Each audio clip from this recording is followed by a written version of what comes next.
La guerra de Dios. Rashid, el último descendiente del apóstol Iscariote, había creado en secreto una potencia desconocida para todas las fuerzas del planeta, el Imperio de Judas. Cómo logró hacerlo sin que nadie se percatara de ello es una incógnita, pero su poder era absoluto. Poseía parte de la tecnología perdida de Salomón, que le dio una completa superioridad sobre el resto de naciones. Autoproclamado Señor de los rechazados, junto a él se levantaron todos aquellos que no tenían cabida en el mundo, tal y como era concebido en esos momentos. Brujos, invocadores y multitud de seres sobrenaturales se le unieron, todos bajo el ideal de cambiar Gaia para siempre.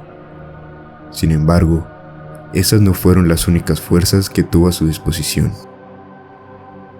Gracias a sus conocimientos de eras pasadas, creó por medio de la manipulación genética sobrenatural multitud de criaturas, nuevas razas engendradas con la única finalidad de ser sus armas, a las que se les unirán horrores primigenios y grandes bestias. Disponía de un ejército como el que no se había visto ni siquiera en la Guerra de la Oscuridad. Sin embargo, su jugada maestra fue la de atraer hasta la fortaleza de Torrauco a la joven emperatriz Duxarit Arknoa, hija de la difunta Fometeum, bajo el falso anuncio de que con su tecnología había encontrado una cura para la debilidad racial de su pueblo hacia el metal. Una vez allí, la hizo prisionera para obligar a los Duxarit a apoyarlo en el conflicto. Cuando el 13 de septiembre del año 223, Ra se dio a conocer al mundo, nadie estaba preparado para su llegada. El primer enclave en caer fue la ciudad de Achoen, la mayor metrópolis de su era. Pese a sus grandes adelantos tecnológicos y poderosas defensas, en menos de un día la urbe quedó reducida a poco más que cenizas. Horas después, las fuerzas de Judas se desplegaron por todas las costas del mar interior, creando una sinfonía de destrucción. Los reinos santos, enzarzados en disputas menores, fueron incapaces de responder apropiadamente al ataque y comenzaron a ser devastados unos tras otros. En 3 ocasiones se trató de reunir ejércitos que les hicieran frente, pero todo fue inútil. Pronto, las tropas de Ra diversificaron sus objetivos, atacando también a las potencias no humanas y a los imperios antiguos con mortal eficacia. Dándose cuenta de la amenaza que suponía para el destino de todo Gaia, las naciones Silvain, lideradas por el emperador Thaumiel Huide Silvanus, decidieron intervenir en el conflicto. Al principio, ofrecieron su ayuda a los restantes reinos santos, tratando de firmar una alianza temporal con estos, pero recibieron un rotundo rechazo como respuesta. A pesar de todo, viendo el apogeo de los Duxarit, aprendieron que ellos mismos no tardarían en ser blancos de la ofensiva e incapaces de detener el avance de Ra en solitario. Buscaron el apoyo de los reinos que en la antigüedad habían combatido conjuntamente en la Guerra de la Oscuridad. El levantamiento de los Silvain produjo un momentáneo cambio en la situación, y por primera vez, las fuerzas de Ra empezaron a experimentar derrotas. Pese a todo, cuando las ciudadelas Duxarit iniciaron sus ataques, fue patente para todos que el poder de las naciones élficas sería incapaz de detener el avance de Ra. Solo 6 meses después del inicio de la Guerra de Dios, Judas había demostrado claramente cuál sería el destino de Gaia. Pero, contra todo pronóstico, surgió alguien que nos devolvió la esperanza: Sorne Giovanni, el joven heredero de la estirpe del apóstol Pietro.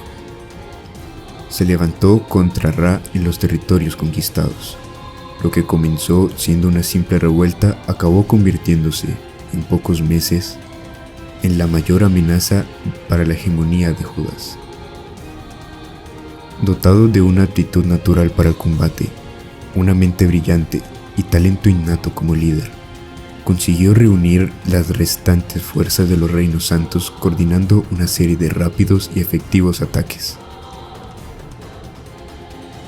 Aún así, la absoluta superioridad de las fuerzas de Ra seguía siendo palpable, por lo que Sorne se puso en contacto con las naciones élficas y aceptó la propuesta ofrecida por Thaumiel. A pesar de la gran distancia que les separaba, consiguieron dar un verdadero vuelco a la guerra al combinar sus esfuerzos. Judas empezó a perder terreno y muchos de sus ejércitos fueron exterminados. Cuando la ciudadela flotante de Uxarit de Ordoxenos fue destruida, estrellándose sobre parte de las fuerzas de Ra, todo Gaia se dio cuenta de que el resultado del conflicto no estaba tan decidido como se creía. La llegada de Ra y la cofradia. El momento álgido de la guerra, que marcaría su primer punto de inflexión, fue la batalla de las cenizas, cuando Ra, al darse cuenta de que sus ejércitos estaban retrocediendo, dejó la isla de Dol Rauco para encabezarlos personalmente, junto a la cofradia, sus agentes más poderosos. Ante unas fuerzas combinadas de más de 5 millones de hombres, Sylvains y otras razas capitaneadas por Thaumiel, el señor de Judas y sus 8 acompañantes descendieron en mitad del campo de batalla. Las palabras que pronunció cuando habló por primera vez quedarán escritas en la historia. Vosotros tenéis la culpa. Habéis producido vuestra propia caída. ¿No lo veis? Como borregos seguís fielmente los designios de un destino que no os pertenece, ciegos y encadenados. Incluso habéis olvidado lo que significa ser humanos. Preparaos, el mundo va a cambiar, aunque para eso debamos teñirlo de sangre. Ha llegado la hora de que muera el Dios que, en nuestra arrogancia, hemos creado a nuestra imagen y semejanza. Con nuestras manos quebraremos los cielos. A continuación, ordenó a sus tropas que se retirasen, mientras él y la cofraida avanzaban en solitario hacia los ejércitos de Thaumiel y los Reinos Santos. Solo en los primeros minutos, los 9 ya habían exterminado una tercera parte de las fuerzas aliadas. Cuando más de una tercera parte de sus ejércitos habían sido destruidos y viendo que sus adversarios eran como dioses vivientes frente a los que no tenían oportunidad alguna, el señor de las naciones élficas ordenó la retirada. Aquello fue un golpe más duro de lo que nadie pudo sospechar, pues muchos empezaron a considerar a Ra como una deidad más que como un hombre. Tras aquella batalla, los miembros de la cofraida se dividieron y encabezaron diferentes fuerzas de Judas, atacando al unísono todos los confines del mundo. Solo Sorne y sus ejércitos siguieron obteniendo victorias, haciendo evidente para todos que era la única persona capaz de detener a Ra. Percibiendo la amenaza que el joven representaba para él y sus objetivos, el señor Judas ordenó a los 8 miembros de la cofraida encontrarle y destruirle a cualquier precio. Tras varios enfrentamientos que estuvieron a punto de costarle la vida, durante una reunión secreta con Thaumiel y otros líderes de la alianza, finalmente Sorne acabaría siendo interceptado por Carla Edil Cid, la hija adoptiva de Ra y miembro de la cofraida. Ambos se ensazaron en un terrible combate personal, durante el cual la joven desató a varias potencias contra él. En el culme del enfrentamiento, Carla invocó al Aeón Oscuro Tawil At-Umur, el Señor de las Puertas, tratando de arrasar a su antagonista hacia la nada infinita.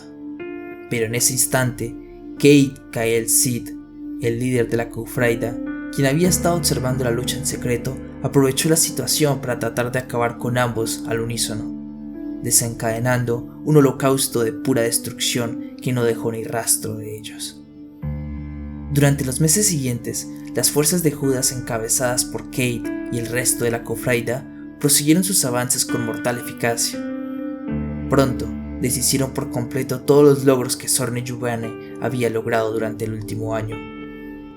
Con la mayoría del viejo continente en su poder, se extendieron a las tierras de más allá de los océanos, alcanzando primero Barja y posteriormente Cáliz y Lunaris, donde prosiguieron sus ataques.